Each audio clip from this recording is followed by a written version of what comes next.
haven't seen Wakanda. Who knows? Maybe I might create Wakanda and maybe create my own sci-fi universe. Hello everybody, my name is Rudel and welcome back to my channel. Today we're going to look at a very interesting topic, that is science fiction and Ghanaian authors. And to help me with that, I'm privileged to have Mr. Tolu Lacroix. Tolu happens to be a writer as well, so I know he's going to really help in discussing this topic. And if I should say, Tolu happens to be the son of one author I'm so much privileged to know about, although I haven't read her book yet. So I'll let Tolu do a brief introduction about himself, then we take it from there. So Tolu, welcome to my channel. Thank you, Rhoda. Happy to be here. So, as she mentioned, I am Tolu Lacroix. And yes, BC Ajapon is my mother. She wrote the book of Women and Frogs. Of women of Yes, and I would really like to encourage everyone to follow her on Twitter, Instagram, Facebook, all the above, because there'll be an announcement coming out soon. But yes, I've been writing a little bit, and yeah, that's a bit about me. Yeah, so my first question is, why do you think there aren't many science fiction books in Ghana? Because in 2017, I decided to form a book club, sort of, and I decided to sample my books wide and include all kind of genres, so business books and a lot. But I did realize that I wasn't finding science fiction. So the very short answer to that is that science fiction has only caught the attention of Ghanaians and Africans very recently. So you have other writers who you'll notice from 50 years old, 60 years going back. They're writing different topics, but science fiction was never something any of them touched. So because of that, it's only recent writers that you're going to find who have expressed any kind of interest in science fiction. Oh, okay. Do you think it has to do with exposure as well? Because looking at the Western world, we have a lot of science fiction books, and in the end, they are being acted as well. But we don't have, and looking at science fiction and the line that it tells, growing up, we can see we work around with everything we see, lorry ties, empty cans, trying to build with our imagination. But when it comes to writing and books, we don't really have such a thing as much. But to say something, I know there are a couple of people I have seen who are Ghanaians who have written science fiction books. Do you have more to say about this? I don't know. About the influence. Well, definitely. If you look at the history of science fiction, it goes back almost 100 years. You have, for example, 20,000 Leagues Under the Sea by Jules Verne's. And now that's a science fiction which is about a story about a crew and a submarine that looks like a narwhal and it ran on electricity. At that time, electricity was not a thing. So if you look at Western sci-fi, there's been influences and there have been precursors of sci-fi that has been passed down for a very long time. In African writing, we have not seen anything like that. So that's really where it comes down to. People who are influenced by sci-fi now have been exposed to science fiction books or movies or things that have been very recent. So that's, I think, is the main reason why we don't have a long history of it.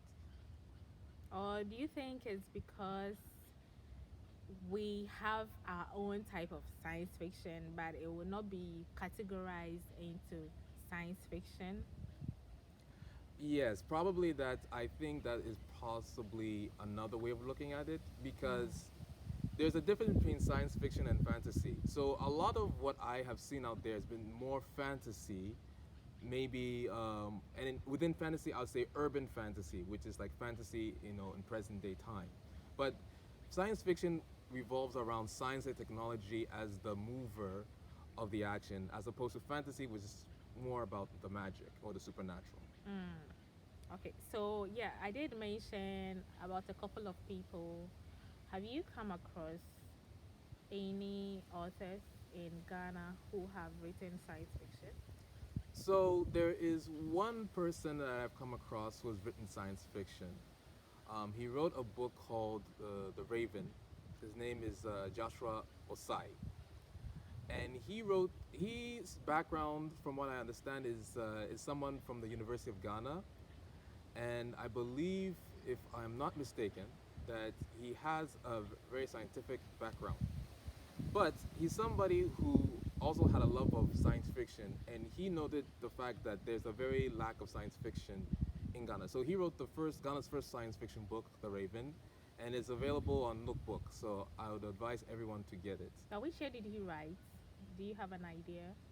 I believe the year he wrote this was 2017. Oh, okay. Either 2017 or 2018, but I know it's a recent Hmm. book. And case in point, think about it this way: the first Ghanaian sci-fi writer is around 28 years old. So that's what I mean. Hmm. People who are now trying to get into it is the next generation, not the past generation. It's quite modern, if but I'm so excited. You said he's from University of Ghana, cause that's our alumni, right? And It if is. you're wondering the background, we are filming this from University of Ghana, and as lovers of nature, we decided to film outside. Like, why not, right? Yeah. So yeah, I'm so happy about that. But I was reading about someone, Jonathan Doche. I don't know, maybe my viewers have other ideas about science fiction writers. You could comment on that if you know of any. But with him, he has a lot of influence outside as well. He studied in Canada, and ever since he came back, he's been writing. I don't think his finished book is out yet, but he deals more with virtual reality, and he is writing science fiction. So I can't really wait to read when his book comes out. So, mentioning, you talked about fantasy being um, more of where Africans can classify our writings, right? So, where would you put um, Children of Blood and Bone? I know she has a Nigerian descent, but she lives in US at the moment, right? So, where would you classify her book? So I would classify her book as being fantasy and not science fiction. And her fantasy, her book can be classified as a step towards high fantasy because it takes place in a world that is not that of our world here, and in another country. Now, it's very difficult to say it's a pure high fantasy because the locations in her story are actually Nigerian places and the names are also Nigerian. So some people may argue whether that is a true high fantasy or not. But it is definitely high fantasy because the main mover in the main action device in her story is magic, and the whole thing is about magic. So that makes it a fantasy story. Okay, I'm yet to read it though. It's been on my to be read list for a while now, but I will try and find time to. And you know, a lot of people become writers when they read a lot. So could it we attribute that also to the Ghanaian reading culture? How would you describe the Ghanaian reading culture? Well, I would say that the reading culture in Ghana is almost in two camps. One is the academic slash intellectual camp. And the reason why that's the case is that the first early authors were people who lived during the time of colonialism. So they were writing to really showcase the struggle of African resistance and independence. And then you also had other writers who wanted to change society. So that's where their focus was. Writing for entertainment is something that came about a little bit later. And when people are writing for entertainment, they're not necessarily writing. They were not necessarily thinking of writing in a very freestyle way. So the reading culture in Ghana is more fixated, I would say, on more intellectual and academic. Um, if you go to a bookstore, typically you're going to find more textbooks and more books on science and biology than you're going to find on, say, adventure, sci-fi, or fantasy. But I also believe that if you have an availability of other types of storybooks, you begin to see that some interest will begin to grow in those areas. Mm. But okay, so you've talked about the reading culture now. So, what books are you interested in, if I may know? So I like reading historical books. I like reading, I would say, historical fiction. I also like reading science, some science fiction, and a lot of fantasy, especially high fantasy books. Would you say that is influencing how you're writing? Definitely, that's influenced how I'm writing. The first book I read in fantasy when I was 7 was The Lion, the Witch, and the Wardrobe series by C.S. Lewis. And then from there, I read historical fiction, I've read manga, I'm sure everyone has heard of Game of Thrones. Lord of the Rings, probably one of the biggest impact on my writing in terms of story structure and the use of magic. So definitely, what people read will influence what they want to write. And would you say exposure as well? Because looking at someone like you have had exposure as well. You schooled outside a bit before coming down, right? So you've had a lot of exposure as well. Because when you told me you were working on the genre you were writing on, I was surprised because I have never come across anybody who's writing that kind of fantasy type of thing. I have friends who are authors. I have a couple of friends, but I've never quite met. So I'm so excited about your book, though I can't wait to read. But don't you think it's because of the exposure that you've had that's had influence on your writing as well? Yes, definitely exposure. I wouldn't say necessarily because I schooled abroad, but I will say because I had access to a variety of materials from different cultures in different libraries and stores outside. And I think when you're exposed to a lot of material, it gives you more ideas. And from that, you begin to picture what you can do with it. One thing for me growing up that had, after I had been exposed to, say, epics like Lord of the Rings, epics like Game of Thrones, and other stories, I was always wanted to know if there was like an African epic fantasy story out there. And for me, I couldn't find that. I found a lot of fantasy stories set in Africa, a lot of urban fantasy stories, but I never found like an epic fantasy where it was not necessarily in Africa, but it was heavily African influenced. And that kind of inspiration comes from when you read someone else do that, let's say with Asian culture or say European culture. So I would say that those influences have probably been very strong in me wanting to do that. Mm. Which brings me to the last topic. Would you say our culture also has a lot to do with it? Because maybe for the fear that it might not be accepted very well. Maybe there are writers out there who are writing science fiction, but then they haven't come out yet or are not really encouraged to finish a book they have been writing for a while now.